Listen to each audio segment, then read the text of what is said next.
Hello hello, bienvenue sur ma chaîne YouTube. J'ai vu qu'il y a une vidéo qui avait beaucoup marché et cette vidéo c'est ce qu'on ne vous dit pas sur l'Australie.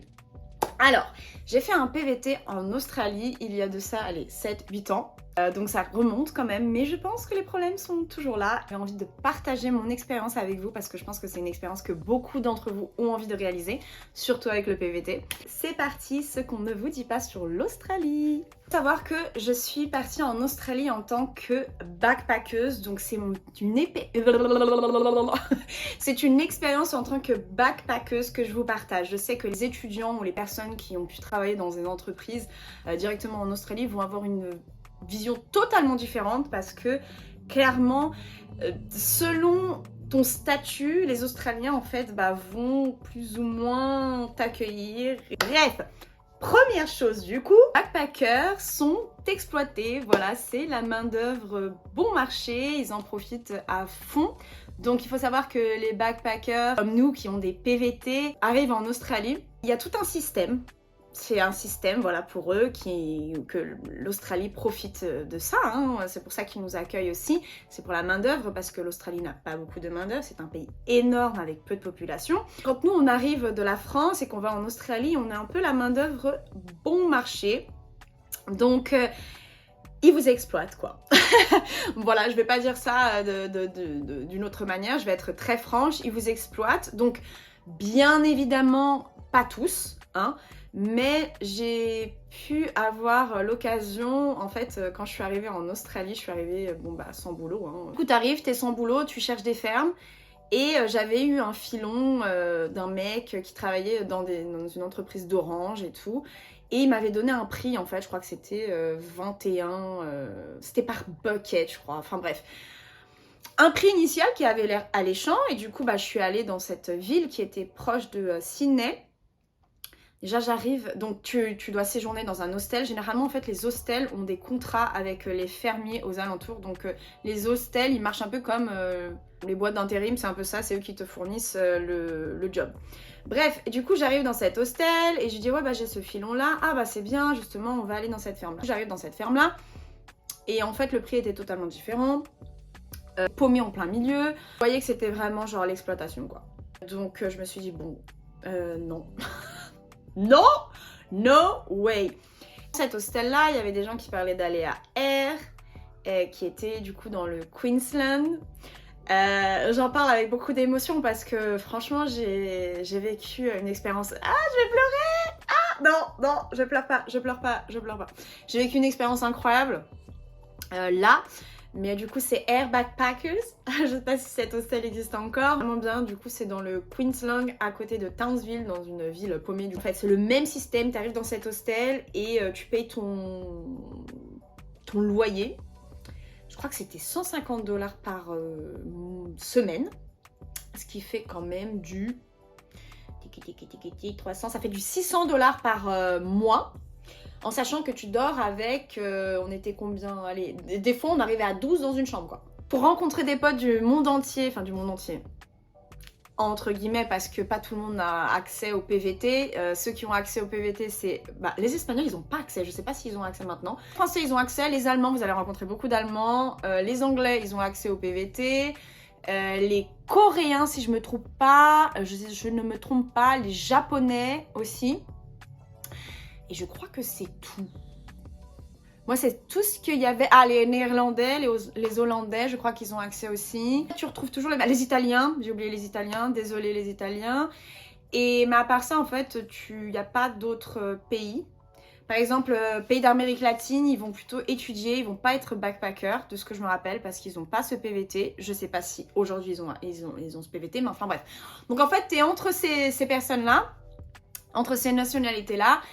Et en gros, tu te fais exploiter par les fermiers parce que ils savent que tu es là en PVT, que tu as besoin de thunes pour voyager et ou pour économiser. Moi, j'ai pas forcément, j'étais pas dans l'optique de voyage, mais plus dans l'optique économie. Je travaille en ferme, donc selon le travail que tu vas avoir, ça va être plus ou moins cool. Il y avait des fois, j'avais des missions où le jardinier, il appelait pour... le fermier appelait pour du jardinage. Donc ça c'est cool quoi, tu jardines, t'es tranquille, le mec était hyper cool. Il nous disait bon bah voilà ces petites plantes là, vous mettez les pots de l'autre côté, c'est juste ça, ou enfin franchement, ou vous plantez les germes. Hyper tranquille, donc à chaque fois que nous on avait cette mission là, on était en mode genre yeah, trop bien. Mais par contre t'avais des missions, la courgette, si tu plantes les courgettes, si tu vas ramasser les courgettes, mon dieu, meu Deus, comme on dit ici au Brésil. Tu commences à 5 h du matin et tu finis à 1 h. Et parfois, ceux qui sont les plus méritants et qui travaillent bien et vite, etc., tu peux faire une autre session l'après-midi jusqu'à 3 h. Non, c'était l'enfer. Franchement, c'était l'enfer. En plus, il fait hyper chaud. Il faut vraiment bien se protéger. Protégez-vous. Alors moi, franchement, j'étais une... Ça, j'étais en mode j'ai envie de bronzer. Protégez-vous vraiment bien ceux qui vont faire ça dans les fermes, hein. Le soleil ça ne pardonne pas, vous pouvez le voir, hein, mon visage il est cramé. On souffre ensemble, ce qui fait que ça a créé une famille parce que tout le monde souffre. En tant que Française, j'ai déjà eu des reproches un peu discriminatoires, voilà. T'as des fermiers, ils détestent les Français, clairement. Et en fait, le truc c'est que les fermiers, ils vont clairement exposer leurs critères aux hostels. Donc ils vont dire bah écoute, nous on n'accepte pas les Français, nous on veut des Coréens parce que bah ils sont plus bon marché. Enfin genre c'est genre t'es là tu te dis mais what the mais donc voilà, c'est un peu le système que j'ai connu quand j'étais backpackeuse en Australie. Ce serait intéressant de voir s'il y a des backpackers qui sont actuellement en Australie, s'ils expérimentent la même chose ou pas, si ça a changé ce système là ou si c'est toujours le même. Autre chose que les gens ne vous disent pas sur l'Australie, c'est que les aborigènes sont absolument exclus de la société. Donc en gros, le gouvernement fait en sorte de donner une aide aux aborigènes et de leur dire bon, par contre, vous restez en dehors des grandes villes, vous n'allez pas avoir des postes vraiment qualifiés ou genre cadre, etc. Mais voilà, tu vois, je te donne de l'argent, mais tu te tais. Moi, c'est ce que j'ai senti personnellement. Il y a des gens qui sont venus me voir en commentaire sur une autre vidéo que j'avais faite qui est en plus short. En mode, non, c'est pas vrai. Excusez-moi, si. En fait, si, c'est vrai, je suis désolée. Si vous allez faire vos recherches, si vous regardez un peu ce qui se passe et sur l'histoire de l'Australie qui est très courte, hein, parce qu'en gros les aborigènes c'était les Australiens à la base, les Anglais ils sont arrivés, tac tac tac, aborigènes, dégagez, dégagez, dégagez. Je la fais très courte, hein, mais franchement renseignez-vous. D'ailleurs, chose très intéressante que je vous conseille d'aller regarder parce que c'est des cas de kidnapping d'enfants aborigènes. Ils sont locaux. Je crois que ça c'est toujours le cas, ça s'appelle The Stolen Generation. Allez voir, renseignez-vous sur ça. Personne vient de me dire que les aborigènes ne sont pas exclus de la société australienne. Alors c'est vrai qu'en fait vous allez sûrement voir, ah oui c'est les alcooliques, etc. Moi ça m'a vraiment choquée parce que en fait quand je suis arrivée pour la première fois en Australie sans PVT, mais c'était en voyage avec mes parents, et que en fait je sais pas, dans ma tête d'enfant je me dis voilà, les aborigènes c'est les Australiens quoi. C'est pas des blancs comme moi, bon bref. Et que je voyais les aborigènes qui étaient dans la rue et j'étais en mode genre... Et du coup en fait c'est un peu resté comme ça. Après c'est pas qu'en Australie hein, qu'effectivement c'est comme ça. Hein. Ça m'a quand même choquée, du coup en fait ils font en sorte, ils ont un système par rapport aux aborigènes qui exclut les aborigènes de leur terre initiale et de l'Australie qui est aujourd'hui. Donc les aborigènes, vous allez les voir plutôt dans des villes comme Ayr, dans des villes un peu reculées. Ils ont même des camps, il y a même des camps d'aborigènes, pour vous dire, qui sont au milieu de l'Australie où ils n'ont pas forcément accès à l'eau potable, où c'est très difficile, mais voilà, je pense que vous pouvez faire vos recherches par vous-même, mais c'est des choses qu'on ne dit pas forcément sur l'Australie ou qui sont pas forcément dites, ou du moins qui sont cachées. Donc s'il vous plaît, faites vos recherches, et pour les personnes qui me disent non c'est pas vrai, faites vos recherches, ok? Et on en parle. Et on en parle après. 3. Alors, en tant que Français, on a quand même cette chose où on n'aime pas trop respecter les règles, où on aime bien contourner les règles. Je pense que c'est quelque chose que forcément pas tous les Français ont, mais je ressens ça en fait. On aime bien... L'Australie a beaucoup de règles. C'est une société qui est quand même assez stricte pour nous, Français. Ils sont assez droits, assez cadrés. Et ça se ressent dans l'organisation de toutes les villes. Hein. Les villes sont très bien organisées. C'est vrai qu'il y a une bonne qualité de vie. Par exemple, je sais que c'est pas bien, je suis vraiment désolée, mais bon, des fois t'as pas de thunes. Enfin, moi je me rappelle étudiante, t'as pas de thunes pour payer ton métro. Voilà, tu passes quoi. Désolée. Désolée pour tous les puritains qui n'ont jamais fait ça. Je l'ai déjà fait, genre tu passes ou tu passes avec la carte Navigo d'un de tes potes. Et voilà quoi. Là non, là ça passe pas du tout quoi. Je vous conseille de ne pas le faire. Je l'avais fait, je crois que c'était pour même pas 2 ou 3 arrêts. Je crois que ma carte ne passait plus. Enfin bref, il y avait eu un truc et du coup j'ai dû payer une amende de 150 $. J'étais en mode genre... Ok, mais bien sûr c'était ma faute, hein. Je dis pas ça, mais j'étais totalement en tort. Ok, désolée. Mais ils sont assez très stricts et en plus nous en tant que Français on a cette réputation de French shopping. Ils nous détestent. Il faut savoir que les Australiens nous détestent. Donc arrivez en Australie sachant que vous n'avez pas une bonne réputation parce qu'on a vraiment une réputation de voleur, de schlag un peu. On a une réputation de schlag, clairement. Notre réputation n'est pas bonne. Beaucoup de Français, je pense, qui ont profité du fait qu'il y avait des cash, des trucs sans contact là. Maintenant c'est un peu plus démocratisé, mais il y a 7 ans, 7-8 ans, c'était un peu genre wow, trop bien et tout. Même plus, je crois, ça fait plus d'années. Enfin bref. Donc nous, à chaque fois, on essayait, quand t'as pas beaucoup de sous, tu te prends des petits trucs et tout. Je dis nous, français, je l'ai jamais fait. Peut-être pour une tomate, je sais pas. Mais bref. Et du coup, on a cette réputation quand même. On a une très très mauvaise réputation en Australie. Il y a des règles. Et en fait, ça crée une société hyper stricte, hyper moi franchement, je vous avoue, j'ai trouvé que c'était boring. Voilà. La personne vraiment qui avait du fun, c'était nous les backpackers. On se lâchait un peu, on avait du lest, etc., etc. Et en fait, je fais un paradoxe, hein, c'est juste mon opinion. Mais après quelques années, je suis allée vivre en Indonésie, à Bali. Et en fait, tu le vois clairement comment l'Australie, c'est un pays strict, dans le sens où tous les Australiens, ils arrivent à Bali, ils pensent être les rois du monde parce qu'ils peuvent faire tout ce qu'ils veulent. Là, en fait, où tu te rends compte qu'il y a quand même un bug, dans le sens où en Australie, ils peuvent tellement rien faire que... Rien faire.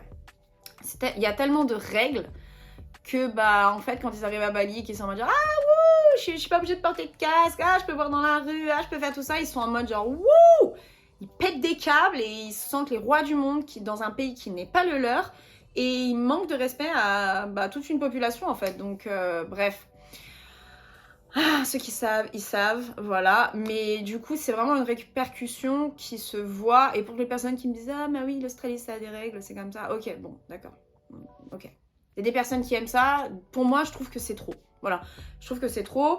J'aime pas me sentir, tu vois. Je préfère un peu le chaos.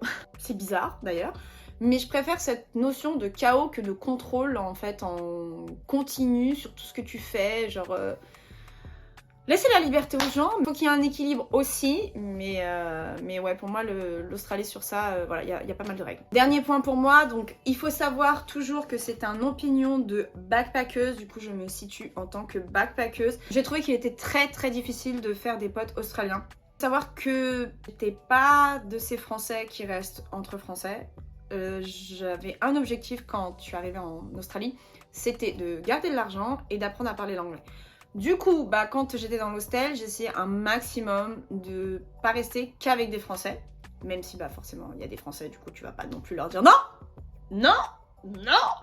Mais j'essayais un maximum, on avait un petit groupe un peu de tout, il y avait des Hollandais, il y avait une Anglaise, en gros on était le groupe un peu genre, un peu pas les exclus, mais vu que tout le monde restait avec tout le monde, genre les Allemands ils restaient entre Allemands, les Anglais ils restaient entre Anglais, les Français entre Français, nous on était ce petit groupe où en gros on était un de chaque groupe qui avait notre petit groupe, et ça c'était trop bien. Il y avait des Canadiens, mon Dieu, les Canadiennes, je sais pas s'il y a des Canadiens qui un jour vont voir cette vidéo.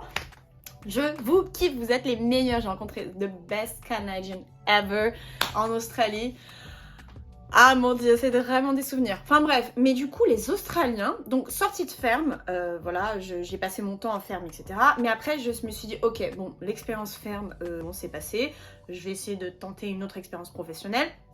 Du coup je me suis basée sur Melbourne et bah là, en quête de potes quoi. Là c'était là. Deux de mes potes qui étaient en ferme que j'ai rencontrés, qui étaient déjà là, mais j'étais aussi en quête de faire de nouveaux potes en fait. Et bah c'était très compliqué. Très compliqué de se faire des potes australiens. Alors les mecs australiens, non. Voilà. Par contre avoir des potes, c'était autre chose. C'était autre chose dans le sens où, en tant que backpacker, ils te considèrent pas quoi. Ou ils te considèrent comme backpacker. Et du coup tu te sens, enfin tu le sens. Tu sens, ah yeah, you're a backpacker, nanana. Enfin tu sens qu'en gros, ils te prennent pas sur le même pied d'égalité et ils te considèrent un peu comme une merde quoi. Ils vont pas te parler ou s'ils te parlent, ils vont directement te dire what are you doing here? Ah, I'm backpacking. Ah yeah, oh that's great, amazing. And after, voilà, ça va pas plus loin. Mais ils s'en foutent un peu de toi quoi. C'est mon ressenti, donc c'est mon ressenti en tant que backpackeuse. Je pense que quand on travaille dans une entreprise australienne ou quand on étudie, on a une expérience totalement différente. Mais du coup, en tant que backpacker, je dis pas que c'est impossible parce que finalement, j'ai réussi à me faire une pote qui était ma voisine. D'ailleurs, on en a bavé ensemble parce que j'ai vécu dans une maison. J'ai vécu dans une maison où la propriétaire, en gros, elle avait sa maison devant et elle avait 3 petits studios derrière. Et du coup, bah, j'étais dans l'un de ces petits studios. Et cette propriétaire, mais mon dieu, mais c'était horrible, elle nous disait 3 minutes shower, 3 minutes shower. Et du coup, depuis, je prends que des douches de 3 minutes, les gars. J'ai en mode 3 minutes chrono, papa. Ouais, elle était hyper rigide. Enfin bref, et du coup, on a passé une très bonne expérience ensemble. Mais effectivement, j'avais une voisine qui était australienne. Mais c'est pareil, le contact était assez difficile, en gros, de creuser. C'était toujours très superficiel. Enfin bref, voilà, c'est tout pour moi sur tout ce que l'on ne vous dit pas, sur tout ce qu'on ne vous dit pas sur l'Australie en tant que backpacker, bien sûr, vu que c'est cette vision-là. Mais ça peut servir aussi pour toutes les personnes qui sont intéressées sur l'Australie en général, pour avoir une vision un peu globale de comment c'est. N'hésitez pas à me dire si vous êtes... N'hésitez pas à me dire si vous désirez en savoir plus. N'hésitez pas également à me suivre si vous êtes concerné par ces sujets, que ce soit le voyage, le Brésil, la culture. Je sais pas, comme je l'ai dit au début, c'est assez open, du coup, je vais voir un peu avec, avec vous, quoi. Entre vous et moi, comment cette chaîne va aller, mais ça va être autour de ça. Et n'hésitez pas à me poser des questions sur l'Australie également, sur le PVT et sur l'expérience backpacker. Voilà, c'est tout. Je vous fais des gros bisous. Ciao. Tchou, tchou, tchou, tchou.